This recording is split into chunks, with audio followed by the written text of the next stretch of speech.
Сәлеметсіңдер ме балалар? Бүгін кестеден тыс көбейту және бөлуді баған түрінде шығаруды көрсетемін. Алдымен біз есепті аламыз. 314. Бұны баған түрде 2-ге көбейтеміз. Астын сызамыз. Бізде бірлік, бізде ондық, бізде жүздікті 2 санына көбейтеміз. Алдымен 2-ні бірлікке көбейтеміз. Яғни 4-ке көбейтеміз. 8-ді бірліктің тура астына жазамыз. 2-ні ондыққа көбейтеміз. Яғни 1-ге көбейтеміз. 2-ні 2-ге көбейтсек, 2-ні 1-ге көбейтсек, 2-нің өзі шығады. 2-ні жүздікке көбейтеміз. Яғни 3-ке көбейтеміз. 2-ні 3-ке көбейтсек, 6. 6-ны жүздіктің астына теріп жазамыз. Бізде есеп 628 шықты. Енді келесі мысалды аламыз. 884-ті көбейтеміз 2 санына. Тағы да 2-ні бірлікке көбейтеміз, яғни 4-ке көбейтеміз. 8-ді бірліктің астына теріп жазамыз. 2-ні 8-ге көбейтеміз. 16. Енді ол 16-ны теріп 2-ін жаза алмаймыз. Оның бірлігін жазамыз да ондығын ойға аламыз. Мысалға, 2-ні 8-ге көбейтсек 16, 6-сын жазамыз бірлігін, 1 ондығы ойда болады. 2-ні 8-ге тағы да көбейтеміз. 16. 16 және мына жақта ойдағын біз қосамыз.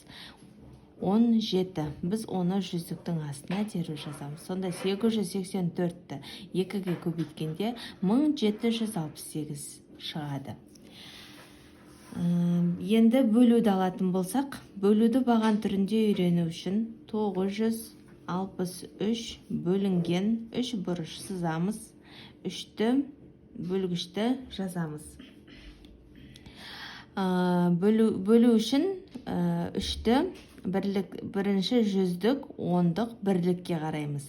Жүздік 3-ке бөлінетін болса, біз жоғарыдан апостроф қалдырып бөліп аламыз.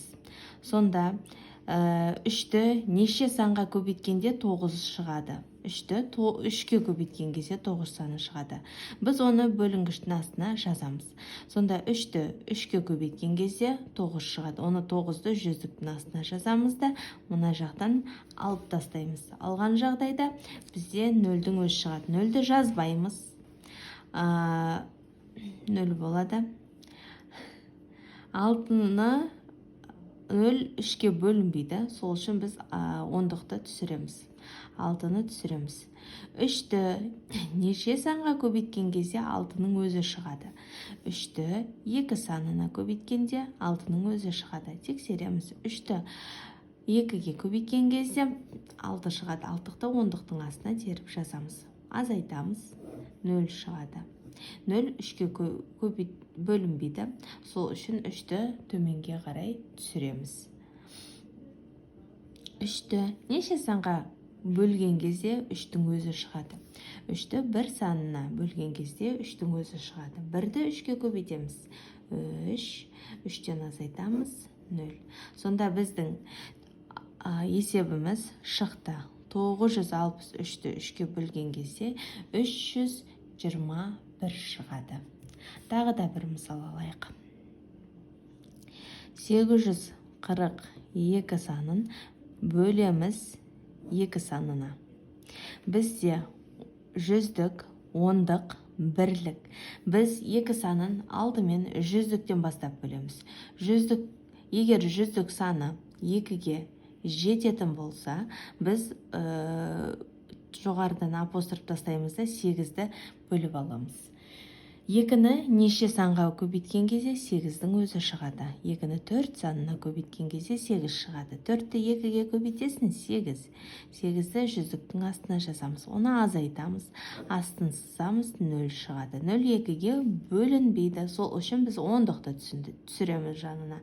4 саны түседі. 2-ні неше санға көбейткенде 4-тің өзі шығады. 2-ні 2 санына көбейткен кезде 4 шығады. Оны бөлінгіштің астына жазамыз. 2-ні 2-ге көбейткенде 4, 4-ті 4 ондықтың астына жазамыз. Азайтамыз. Азайтқанда 0, 0 2-ге бөлінбейді. Бізде тағы да бірлік қалды. Бірлік 2 төменге қарай түседі. Енді 2-ні неше санға көбейткен кезде 2-нің өзі шығады. 2-ні 1 санына көбейткен кезде 2-нің өзі шығады. Тексереміз. 1-ді 2-ге көбейтеміз. 2, 2-ні жазамыз бірліктің астына. Оны азайтамыз.